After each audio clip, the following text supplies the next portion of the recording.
Hey everyone, my name's Chris. And I'm Jose. And we want to welcome you to I Married a Film Snob, where we review films of today and yesteryear. Today's video was made in collaboration with Inspicio Arts Magazine.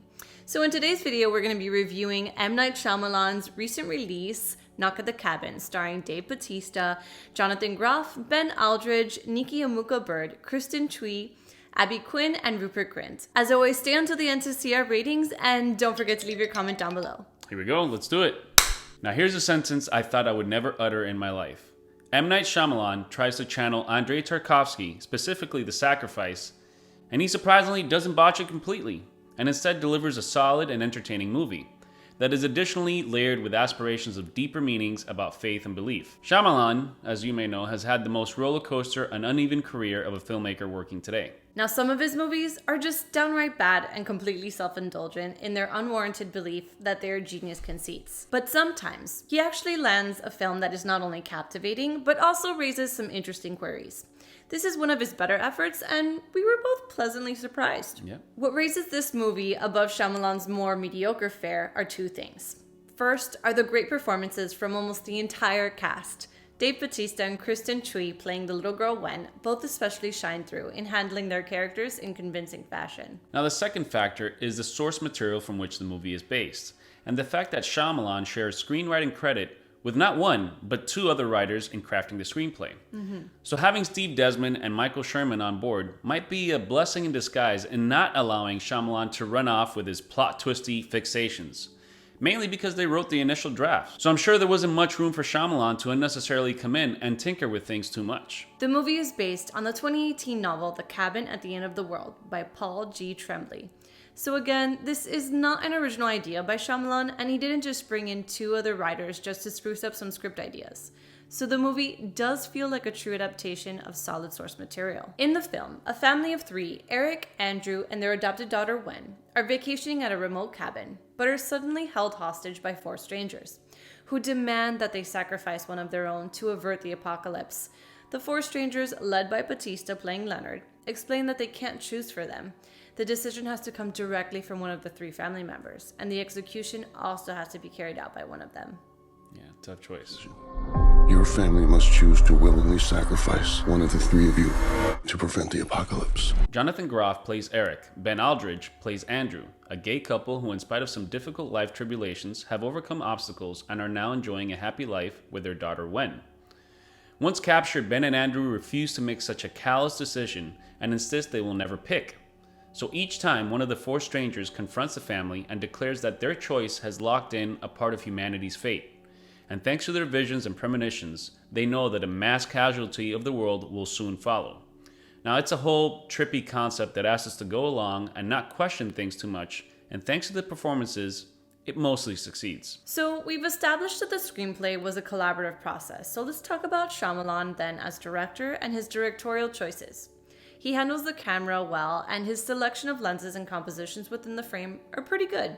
Yeah, the film uses the camera pretty well. The movie starts with evocative close-ups of Wen and Leonard, the leader of the group of four, in an intimate conversation, and Shyamalan paces those initial scenes well and with control, not rushing too much, but still building up the tension rising to the surface. Very true. And this ties into the editing of the film, which was also a highlight. Especially noteworthy is how the film intersperses necessary flashbacks of pivotal points in the family's life after the sacrifice from each of the strangers. That was done pretty well. Yeah. Now, this gives the viewer a reprieve from the intensity of the sacrifices while also building character development and showing facets of the family away from the predicament they face in the cabin. That back and forth in timeline is well executed and lets the story unravel in a way that each time we get a flashback, we care and invest more in Eric, Andrew, and Wen as a family. Yeah. Now, before we continue, we have some spoilers, so spoiler alert here. Yeah.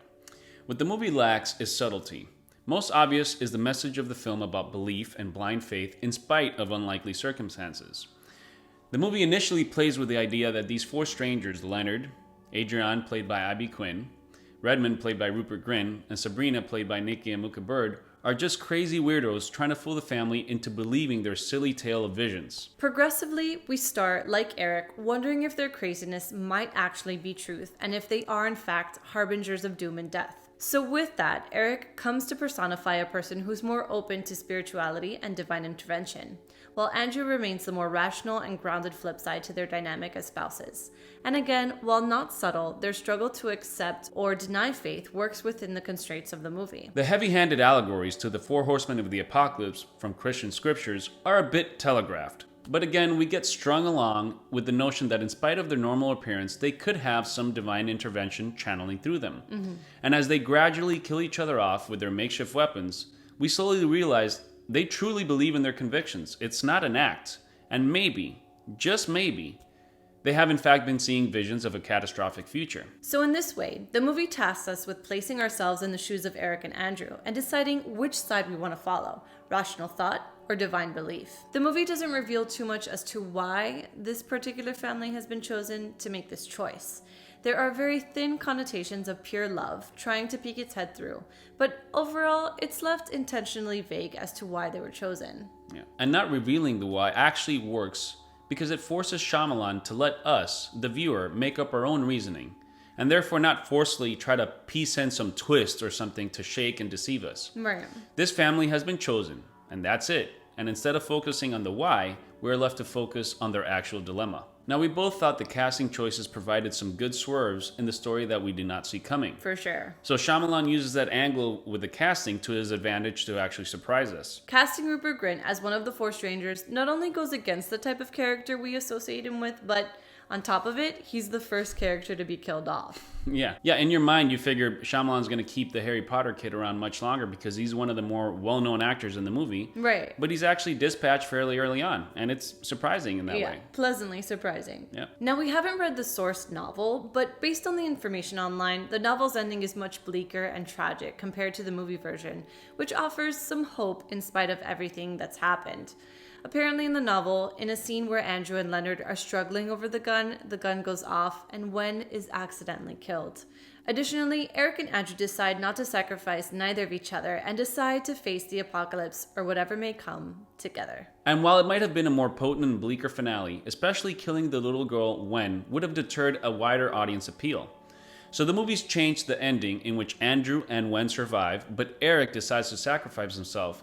Still allows it to have some emotional weight, but it also allows the film to be more accessible to a larger mass audience. This was an understandable compromise I'm sure the filmmakers and the studio pushed for because they wanted to reach a wider demographic. Now, we've always known Shyamalan has tried to channel Hitchcock with suspense and thriller elements, but channeling someone like Tarkovsky is out of left field for us on this one.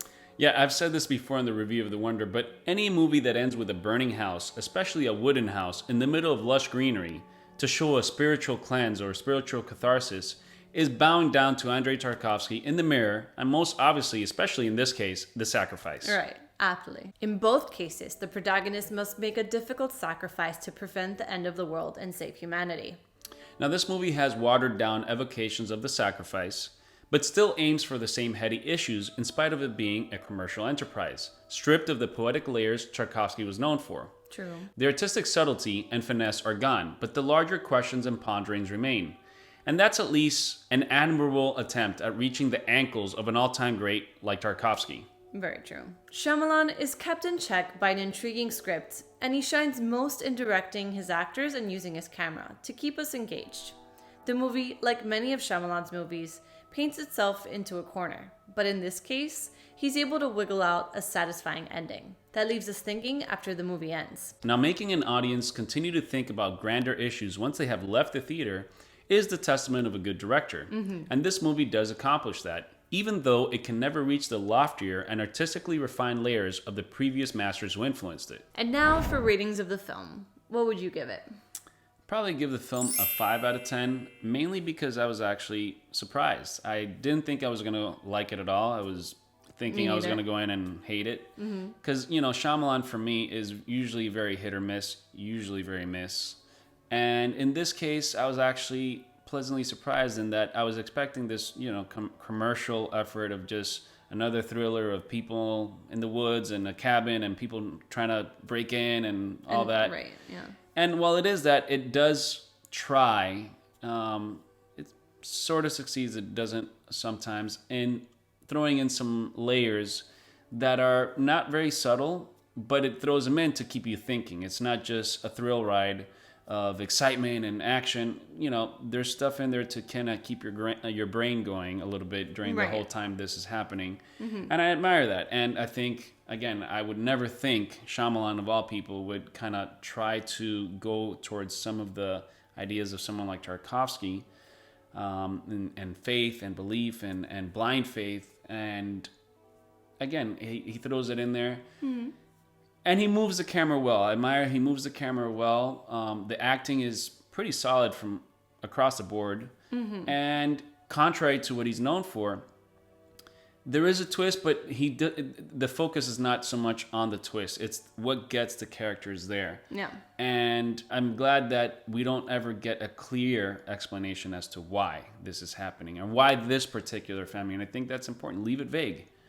A lot of movies nowadays don't want to be vague. Right, they want to explain. They want to explain everything. There's a disclaimer for everything. And I think, you know, Shyamalan wants to always, in his movies, when he paints himself, he has to explain everything to get the twist and get, oh, that's the, you know, reveal or whatever. Right. This time it's not so much about that, and I think it works. So, pleasantly surprised. How about yourself? What would you rate it? I think I'd give it a solid 6. Number 1, because of Kristen Chui's. Oh, she's adorable. Oh my gosh, she was perfect. Yeah. She was just made for that role, for sure. And then I will say that there was definitely a commendable attempt by Shyamalan in what he was trying to achieve. So could it have been more poetic and artistic? Yeah, but then he would have lost the mass appeal of the movie. True. It would have been too, you know, esoteric. It would have been too, you know, I don't know. Out there. Yeah. As we'd say. Yeah. But this is a commercial effort to get people in the theater engaged and on the edge of their seat. Yeah. So the fact that he doesn't just do that and he throws in some stuff, you know. Yeah, again. and the story was great, was really well done, and we actually enjoyed it. It was entertaining the entire time, and again, yeah, we were definitely pleasantly surprised by this one. Between these sacrifices that the 4 horsemen progressively encounter each of them, the movie flashes back and kind of slows it down and takes its breath. So you're not at that ramped up level of what's going to happen next. You know, it slows down and it goes back in time to show. To give you context. Context into the relationship. Yeah. Their hardships they've had and what has given them the strength to get to this point to make this decision and try to get out of the predicament. So. Exactly. Yeah. Pretty great. We definitely recommend it for sure. As an entertaining movie, yes, I would recommend it to someone who just wants to disconnect but still have little inklings of deeper meanings kind of agreed thrown in there. So yes, I was expecting crap. Not so much. So that's why the 5 out of 10. Yeah. Thanks for watching. Subscribe and turn on notifications so you don't miss more Film Snob reviews.